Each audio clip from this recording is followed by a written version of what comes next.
Bismillahirrahmanirrahim. Assalamualaikum warahmatullahi wabarakatuh dan salam sejahtera. Bertemu lagi dengan Cikgu Faiz.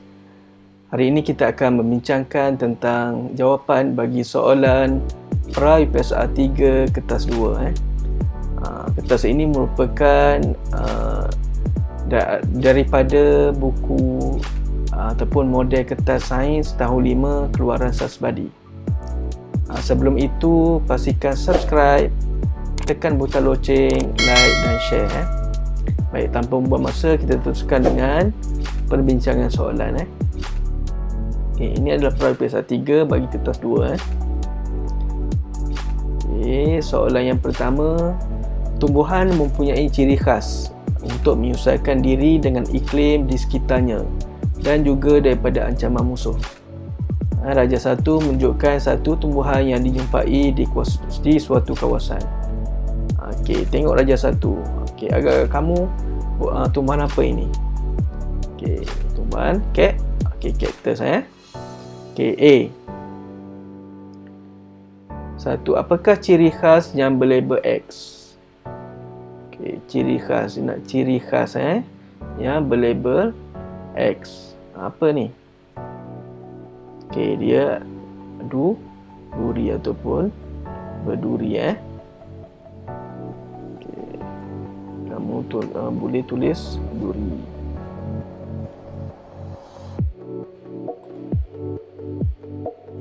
Okey. Nombor 2. Nyatakan fungsi ciri khas yang dinyatakan di 1A1. Okey, ciri khas. Apa fungsi bagi pokok tumbuhan yang berduri ni? Untuk apa duri pada tumbuhan ini? Untuk melindungi diri daripada musuhnya. Untuk melindungi diri daripada musuh. Okey. Jelas Okey, kita pergi kepada B. Rahimah telah menanam tumbuhan dalam Raja 1 di halaman rumahnya. Dia terlupa untuk menyiram tumbuhan itu selama seminggu. Dia tanam pokok kaktus tapi dia terlupa menyiram tumbuhan selama seminggu. 1. Apakah pada pendapat kamu, adakah tumbuhan itu masih hidup? Ya ataupun tidak? Jawab ya. Ya ataupun masih hidup pun boleh. Nombor 2. Berikan alasan bagi jawapan kamu. Dia nak alasan, sebab kenapa kamu kata dia masih hidup. Ingat pokok kaktus ini dia mempunyai akar yang panjang dan mempunyai batang yang boleh menyimpan air untuk dia hidup pada satu tempoh masa yang tertentu. Jadi kamu kena tulis apa kat sini. Okey. Tumbuhan ini mempunyai akar yang panjang dan batang boleh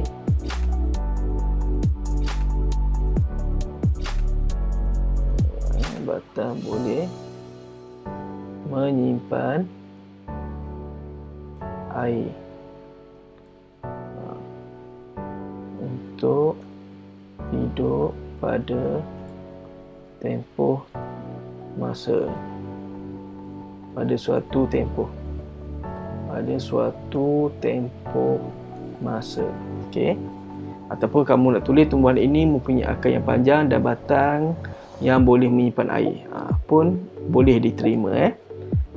Tapi nak jawapan yang paling tepat untuk hidup pada satu tempoh masa lah. Ketikanya dia akan kelamaan dia akan kering. Okey, jelas Okey, kita pergi pada soalan yang kedua. Raja 2 menunjukkan pengelasan haiwan berdasarkan kategori X. Okey, X. Dia tak beri, cuma dia beri kategori dia P. P contoh haiwan P, buaya, nyamuk, ayam. Dan contoh kategori Q adalah kucing, ikan paus dan gajah. Soalan A, apakah X? Kita nak letak apa, tajuk apa yang sesuai?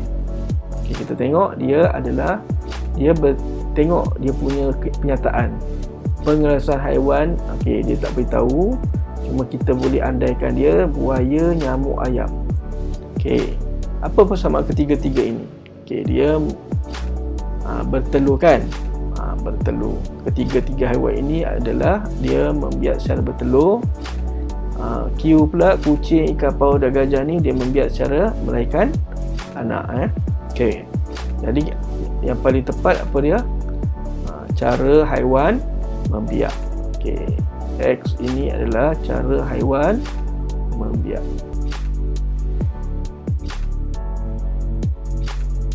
Cara haiwan membiak. Okay.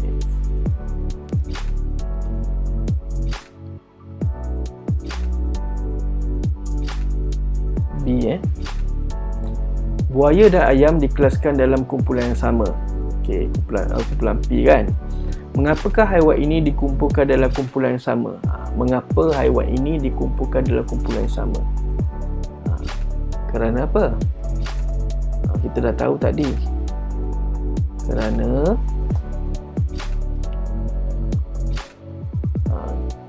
kedua haiwan ini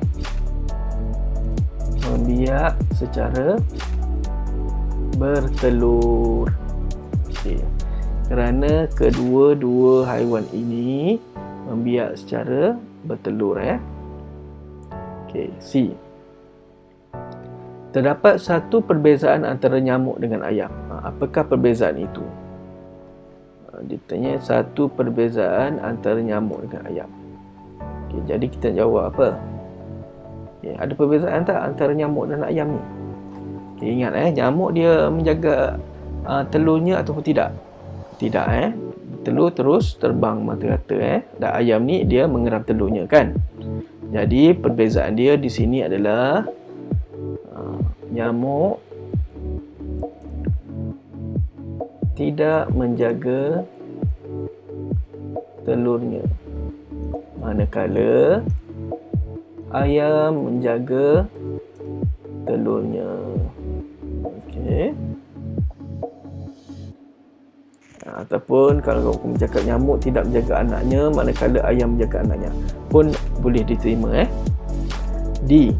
Pernyataan di bawah adalah tentang haiwan Y. Haiwan Y melahirkan anak. Okey, haiwan Y dia melahirkan anak serta menjaga anaknya sehingga suatu tempoh bagi memastikan anaknya kekal hidup. Okey. Dalam kumpulan manakah haiwan Y boleh dikelaskan? Tandakan betul pada jawapan yang betul. Okey, kita tahu bila melahirkan anak ia ada kategori kumpulan Q kan? Okey, kumpulan Q. Jadi tik betul. Jelas Kita pergi pada soalan yang ketiga.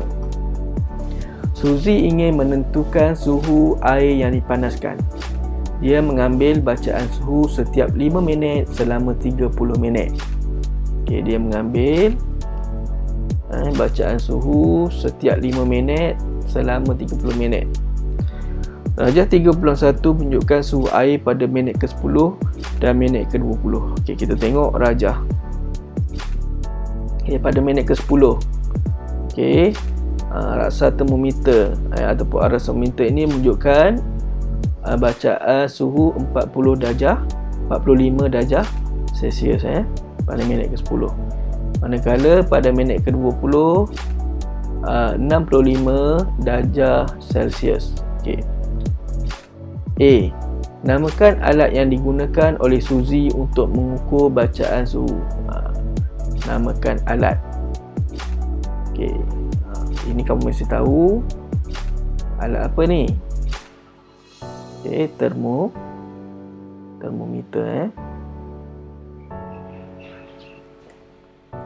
termometer. Baik, B. Jadual 3 menunjukkan bacaan suhu air yang direkodkan oleh Suzy sepanjang penyiasatan itu. Lengkapkan jadual 3 dengan mencatatkan suhu air pada minit ke-10 dan ke-20. Baik. Melalui penyataan ini kita tahu bacaan suhu air direkodkan. Okey. Pada minit ke-10 20 dia tinggalkan kosong untuk kita isi. Okey, tak apa. Okey, jadi 2 makal di sini maksudnya kena isi. Okey, masa 5, 10, 15, 20, 25, 30. Maksudnya kalau ikut pola dia dia bertambah kan. Okey, bertambah. Kalau 35, 55, 75 pola dia pun bertambah. Okey. Bertambah Okey, jadi 35, 55. Di sini kita letak 45 Okey, 45.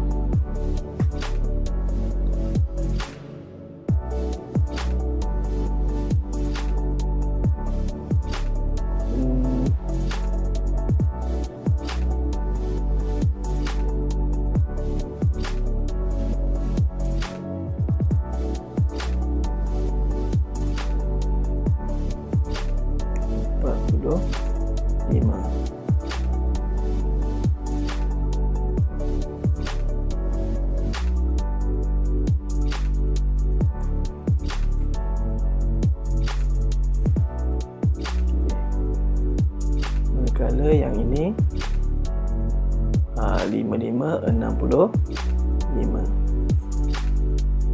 Okey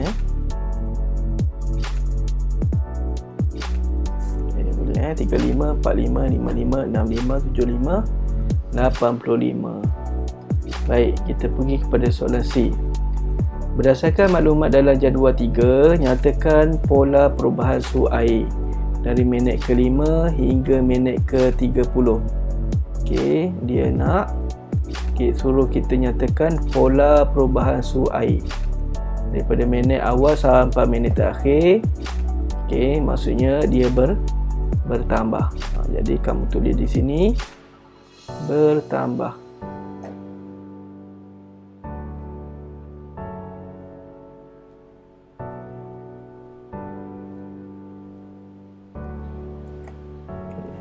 Bertambah, meningkat pun boleh ataupun menaik pun tidak ada masalah. Okay, cikgu buat bertambah Okay, D. Suzy meneruskan pemanasan sehingga minit ke-35. Dia 1 minit minit seterusnya Ramalkan suhu air pada minit ke-35. Lorekkan jawapan kamu dalam darjah 3.2 untuk menunjukkan suhu yang direkodkan. Okey, dia meneruskan pemanasan minit yang ke-35. Dia suruh ramalkan suhu air pada minit ke-35. Lorekkan jawapan. Okey. Di sini mana? Okey, agak-agak kamu berapa pada minit 35 ini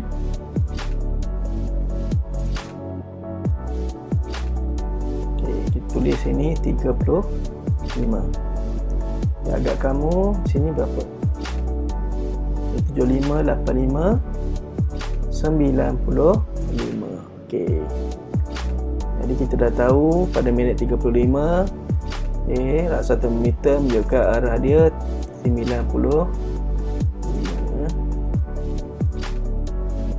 Okey. Tengok ni kurang jelas Cikgu besarkan sikit. Kita nampak tak apa.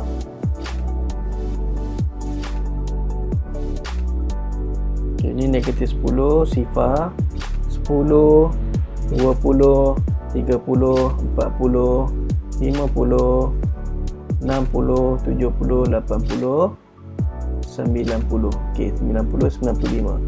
Anggap sini kan. Okey. Ada kamu lorekkan sampai di bawah Okey. Cikgu anggapkan kamu lorek pada ni cikgu guna dia punya highlighter mungkin tak macam mana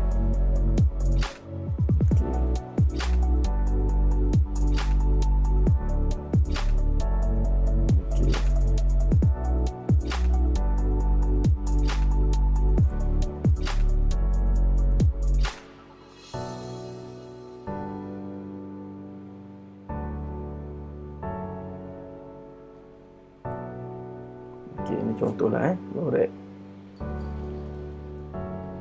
Yang penting kamu tahu 95 sini ni cikgu andaikan saja jangan tu, cuma kamu gariskan dulu 95. Okey, kemudian kamu lorekkan di ruang-ruang yang kosong di tengah-tengah ini. Okey, sampailah habiskan sampai di bawah ni, Mercury ni. Okey, boleh faham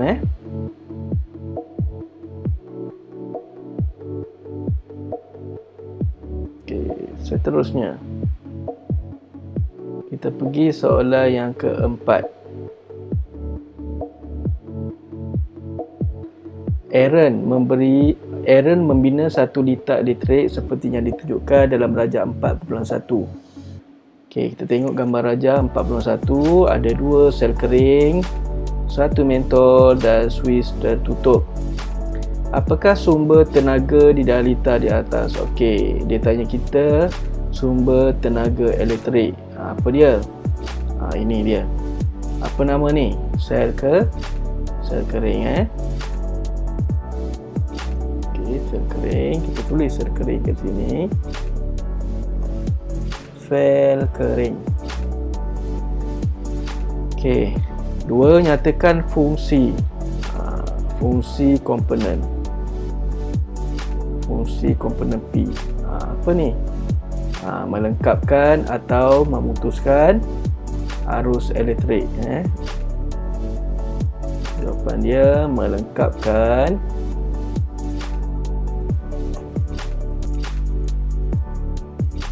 atau memutuskan arus elektrik. Sama ada melengkapkan, dia mengalihkan arus elektrik ataupun dia mematikan arus elektrik. Ataupun kamu jawab menghidupkan atau mematikan pun boleh. Menghidupkan atau mematikan arus elektrik pun boleh. Tapi jawapan yang paling tepat melengkapkan atau memutuskan arus elektrik. Baik, kita pergi kepada B. Rajah 4.2 menunjukkan gambar rajah litar elektrik. Okey, kita tengok 2 sel kering, 2 mentol, 2 suis dan disambung secara bersiri. Okey, 1. Nyatakan jenis litar elektrik yang ditunjukkan dalam rajah 4.2. Dia nak suruh kita nyatakan jenis litar elektrik.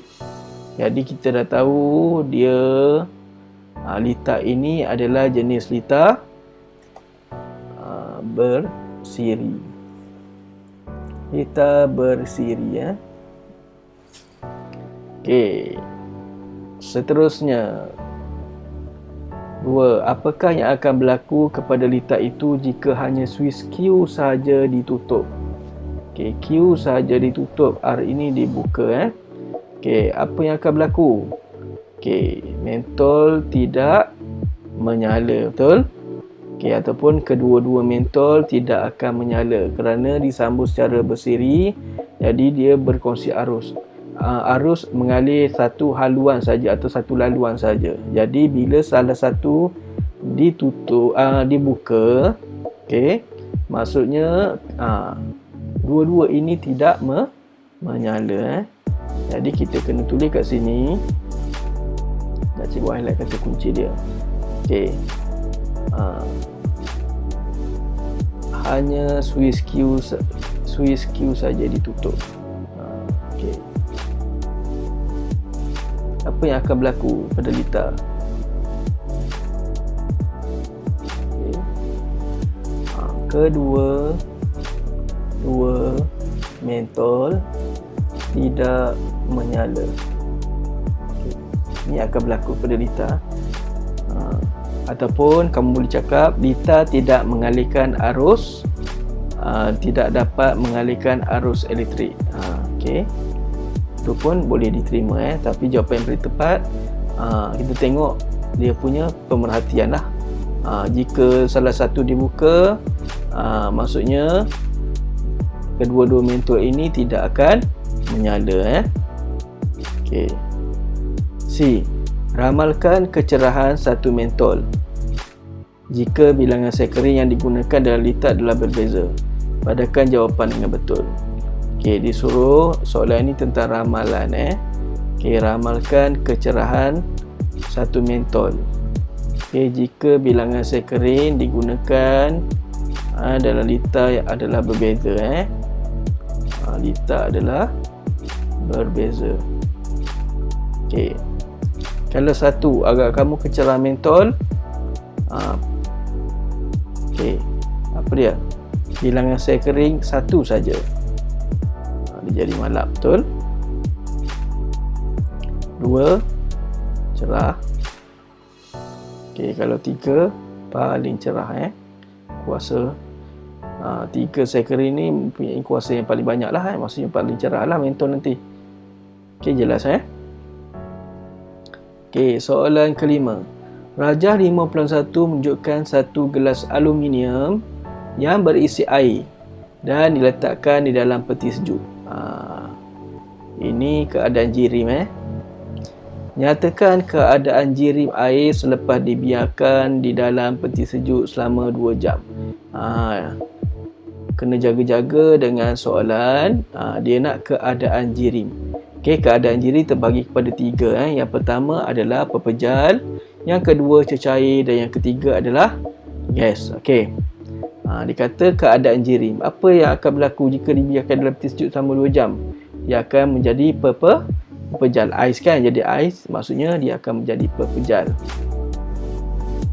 Okey. Pepejal. Kenapa kita tak tulis ais? Sebab dia, soalan dia tentang keadaan jirim. Bila keadaan jirim, 3 itu yang kamu kena tahu. Baik, kita pergi kepada B. Gelas dalam rajah 51 kemudiannya dipanaskan. Ais tadi dipanaskan dengan menggunakan penuh Bunsen. Okey, soalan yang pertama, ramalkan keadaan jirim air. Dia nak ramalkan keadaan jirim air di dalam gelas lepas 10 minit dipanaskan.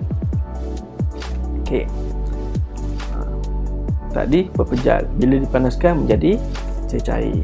Okey, jadi kita tulis kat sini cecair.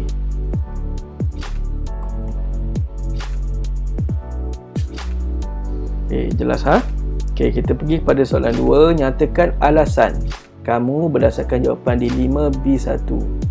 Okey, kenapa berikan alasan sebab kenapa kamu kata cecair. Cecair sebab apa? Okey, kita tengok. Okey, ais tadi dia dipanaskan dengan penuh Bunsen. Jadi dia pepejal tadi ataupun ais dia menerima haba daripada penuh Bunsen tadi. Jadi kita tulis pepejal menerima haba. Pun boleh tambah lagi. Pepejal menerima haba menyebabkan pepejal menjadi cecair. Ataupun kamu boleh cakaplah ais menerima haba daripada penuh Bunsen, menyebabkan ais menjadi air. Itu pun boleh diterima. Sebab dia kat sini dia kata alasan saja. Tapi kalau nak keadaan jirim air, kena tahulah 3 tu. Sama ada pepejal, cecair ataupun gas. Okey, boleh pepejal menerima haba menyebabkan pepejal menjadi cecair. Ataupun kamu tulis pepejal menerima haba daripada penuh Bunsen, pun boleh diterima. Baik, kita pergi kepada C. Sekeping cermin diletakkan di atas wap air yang terhasil selepas dipanaskan seperti yang ditunjukkan dalam rajah 52. Okey, kita tengok rajah 52. Okey, cermin air ini dipanaskan, kemudian membentuk wap air. Bila wap air ini akan berlaku proses apa? Kondensasi kan. Okey, dapati wap air menjadi titisan air. Wap air ni menjadi titisan air. Okey, maksudnya gas. Wap air ni adalah gas bertukar kepada cair. Itu keadaan jirim dia. Apabila terkena bukaan cermin, nyatakan proses. Proses apa? Proses dan perubahan keadaan jirim. Ingat, bila proses dan perubahan keadaan jirim, apa kepada apa? Boleh ingat Okey, proses apa ni? Proses kondensasi. Kena namakan proses dulu. Okey, proses kondensasi. Silap. Kondensasi perubahan kepada jirim apa kepada apa? Okey, tadi wap air kan, gas. Okey, bertukar. Mana dia punya ni Okey, bertukar ataupun cikgu buat satu lagi. Okey. Gas bertukar menjadi cair. Okey. Jelas Okey. Kita pergi kepada soalan 6. Ini tentang sumber tenaga Rajak 6 menunjukkan sumber-sumber tenaga yang terdapat di bumi. Okey, ini tentang sumber tenaga. Okey. P ni apa? Sistem apa? Suria. Q kicik angin, kita ambil sumber tenaga dia angin. R petroleum. S sumber tenaga dia apa? Ombak. T apa yang berkutu-kutu warna hitam ni? Arang batu Okey, kita pergi kepada A. Apakah persamaan sumber-sumber di atas? Apa persamaan sumber-sumber di atas? Okey, ada berapa ni? Ada 5 kan? Kelima-lima ni merupakan sumber tenaga. Okey. Tulis sumber tenaga.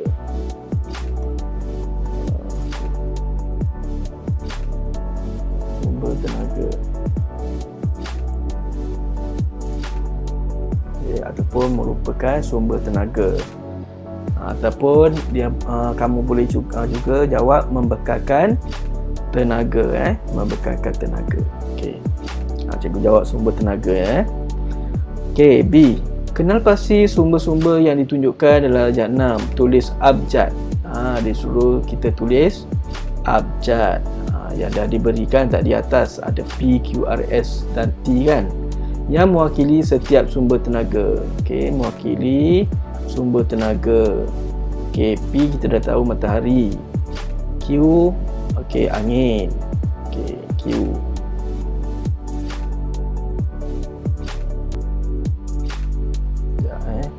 Okey, arang batu apa? Kita satu-satu. Arang batu T. Okey. Kemudian ombak S. Petroleum R kan. Okey, petroleum R.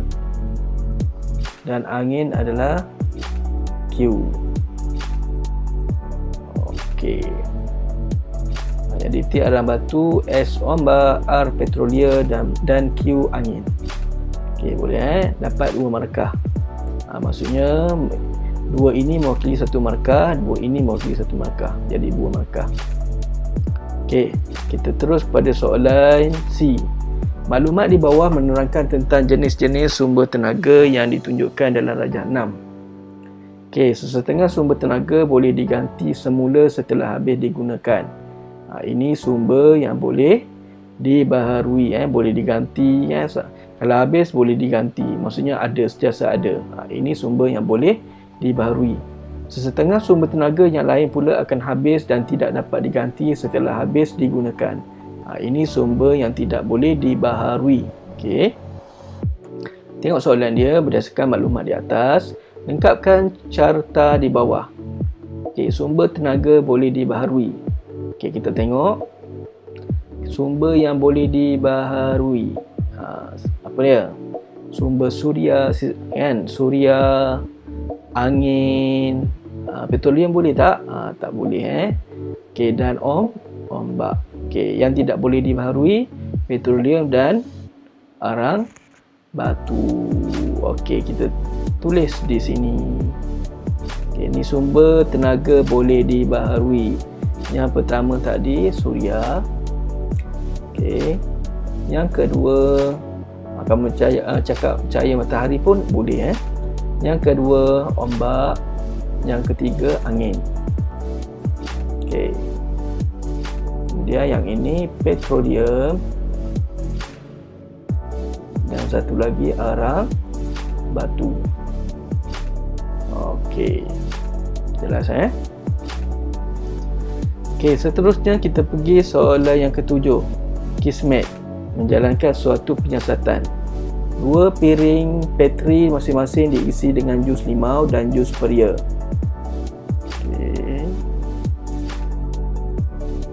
Okey, ada jus limau dan ada jus peria. Dia mencelupkan ketan limus merah dan ketan limus biru ke dalam setiap piring Petri. Ada kertas limus merah, ada kertas limus biru.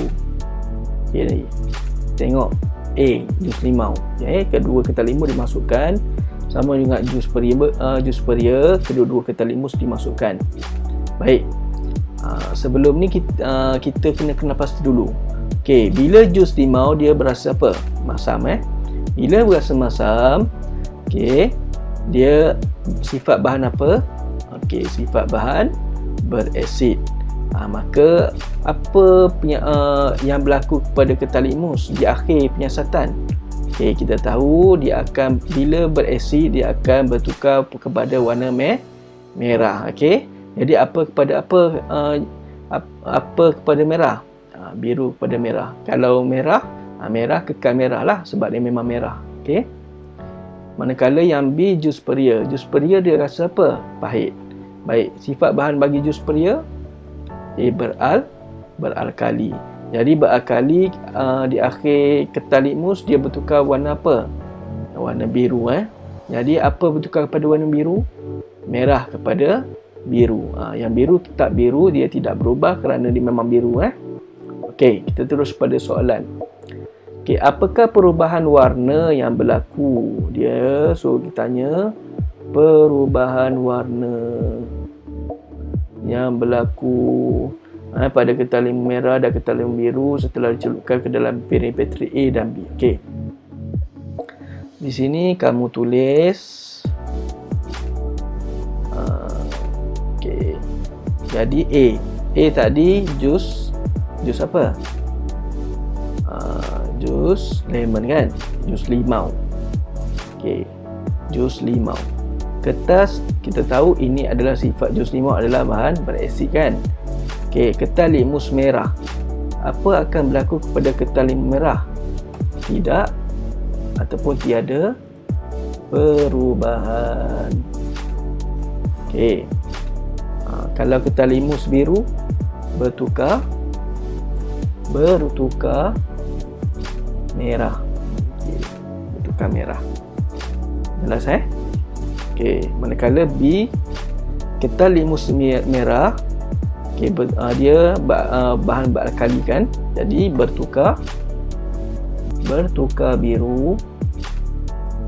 Okey, manakala ketan limus biru tiada perubahan.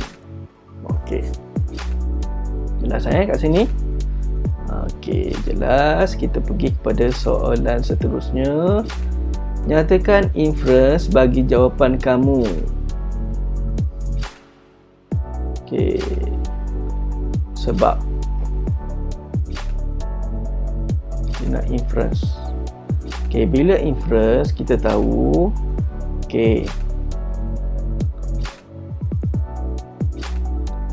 Okey, bahan okey, jus limau okey ataupun bahan berasid menukarkan ketan limus biru kepada merah.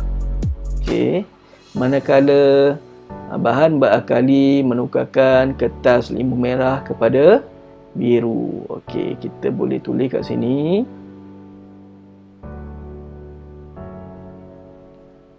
Ataupun kamu boleh juga jawab jus limau menukarkan kertas litmus biru kepada merah manakala jus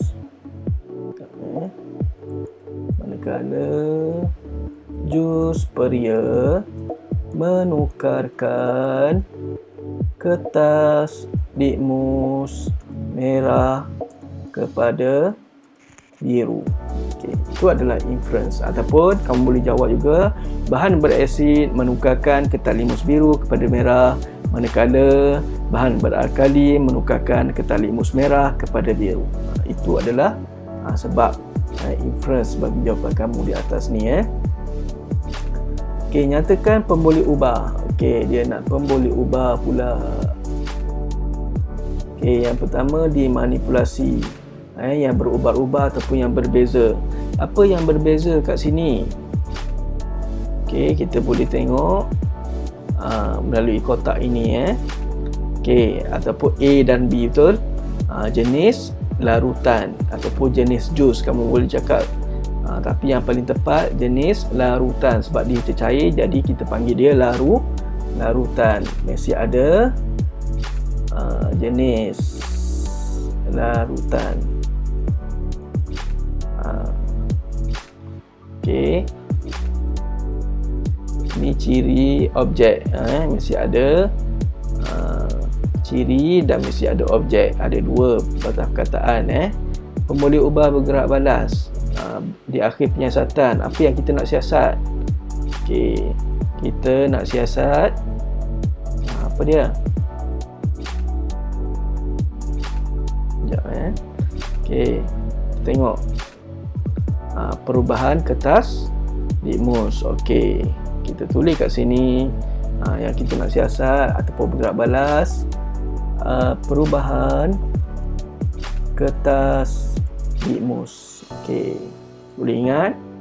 Okey, kalau salah tolong betulkan. Okey, kita teruskan kepada kesimpulan D. Apakah kesimpulan yang boleh dibuat daripada penyiasatan ini? Okey, kita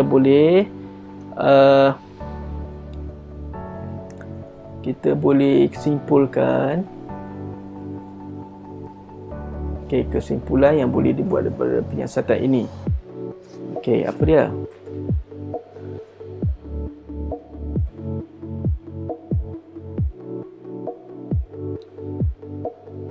Apakah kesimpulan yang boleh dibuat daripada penyiasatan ini? Okey, kita tahu jus limau merupakan bahan berasid manakala jus peria merupakan bahan beralkali. Okey, boleh kesimpulan dia, kita dah tahu jus limau itu adalah bahan berasid dan jus peria merupakan bahan beralkali sebab kita dah uji dia menggunakan kertas litmus. Jadi kita dapat simpulkan jus limau kalau bertukar pada warna merah, jus limau ni bahan berasid. Kalau bertukar kepada kertas limau merah kepada biru, itu adalah bahan beralkali. Jadi kita boleh simpulkan macam tu. Okey, boleh ingat Kita pergi soalan seterusnya, nombor 8. Z menjalankan suatu penyiasatan tentang saiz bayang-bayang suatu objek. Rajah 81 menunjukkan susunan radas yang digunakan dalam penyiasatan itu. Okey, ini mengenai penyiasatan tentang saiz bayang-bayang. A. Nyatakan saiz bayang-bayang yang terbentuk dalam situasi. Ini suruh kita nyatakan saiz bayang-bayang yang terbentuk. Okey, saiz bayang-bayang bila jauh daripada okey, kita tengok X dan Y. Okey, ini dekat daripada sumber objek, sumber cahaya, kalau ini jauh daripada sumber cahaya. Dan kita tengok pada skrin, okey, ini lebih kecil dan ini lebih besar bentuk bayang-bayang. Jadi kita tulis kat sini kecil, saiz bayang-bayang kecil. Yang ini besar. Okey, boleh B. Nyatakan dua pemboleh ubah dimalarkan. Apa maksud dimalarkan? Okey, pemboleh ubah yang tetap, yang tidak berubah semasa penyiasatan ini. Okey, yang pertama, okey, kita tengok bentuk dia. Okey, saiz objek. Kita boleh saiz objek. Yang kedua, apa yang sama lagi? Ni berubah kan kedudukan, kita tak boleh cakap dimalarkan sebab ada jarak dekat daripada sumber cahaya, tak boleh. Okey, yang pertama adalah saiz objek. Yang kedua, okay, kita tengok sumber cahaya dengan skrin, jarak sama kan, sampai 25. Ini pun 25. Jadi jarak sumber cahaya dengan skrin. Okey, kita tulis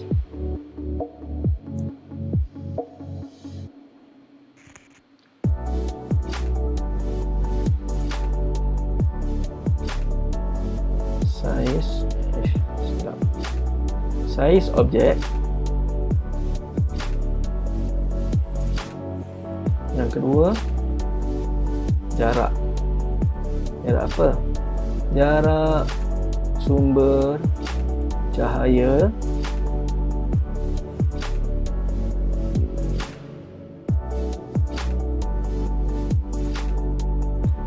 dengan skrin. Okey, boleh jelas. Dimalarkan yang tetap, saiz objek dan jarak sumber cahaya dengan skrin. Okey, kita pergi pada C. Ramalkan saiz bayang-bayang yang terbentuk pada skrin apabila jarak objek dari sumber cahaya adalah 5 cm. Baik. Bila ini okey. Kita tengok bila jauh daripada sumber objek, bila saiz objek ini jauh daripada sumber cahaya, manakala dia akan kecil, saiz bayang-bayang kelihatan kecil. Kalau dekat, dia nampak saiz bayang-bayang kelihatan besar. Kalau dekat lagi besar. Okey, maksudnya kita nak tulis apa kat sini? Dia suruh ramalkan saiz bayang-bayang yang terbentuk pada skrin. Okey, jarak objek 5 cm. Okey,